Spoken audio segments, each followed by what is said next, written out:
Geger guys, Yusril Ihza Mahendra.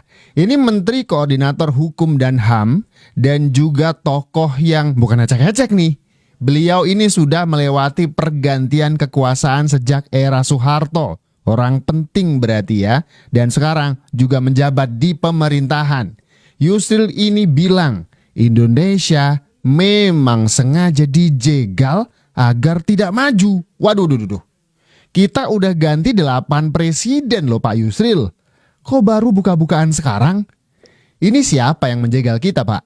Dan kenapa kita nggak bisa melawan balik? Tonton sampai habis teman-teman. Video ini kita akan ungkap. Kita bahas fakta yang dibongkar sama Pak Yusril ini. Jangan di skip. Orang-orang barat itu tidak akan pernah mau Indonesia itu mampu menjadi negara yang masuk ke era teknologi. Kritik The Economist kemarin tentang ekonomi Indonesia, saya baca berulang-ulang, ujung-ujungnya ya mau mengembalikan kita seperti era Pak Harto.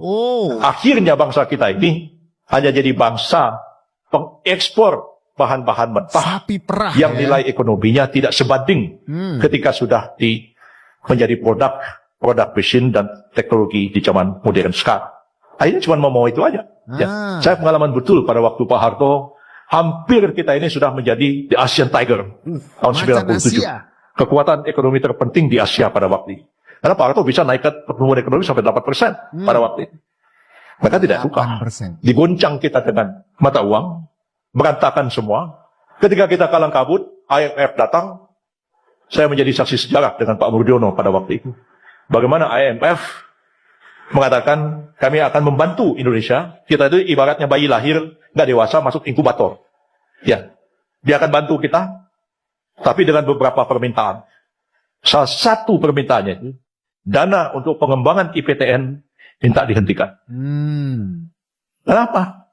Orang-orang Barat itu tidak akan pernah mau Indonesia itu mampu menjadi negara yang masuk ke era teknologi. Mereka tahu. Kalau EPTN itu dikembangkan terus, Indonesia akan bisa, mungkin hari ini kita sudah bisa bikin pesawat tempur sendiri. Wow. Mereka nggak mau. Kita digagalkan di situ. Kita dibikin gagal. Kita sengaja dibikin kecil. Indonesia sengaja ditekan agar tidak berkembang. Ini negara punya segalanya. Sumber daya alam punya. Orang-orang pinter gak kalah banyak. Tapi kenapa Indonesia selalu ditekan? Kenapa Indonesia tidak pernah menjadi besar? Seakan-akan memang sengaja untuk dibikin gak besar.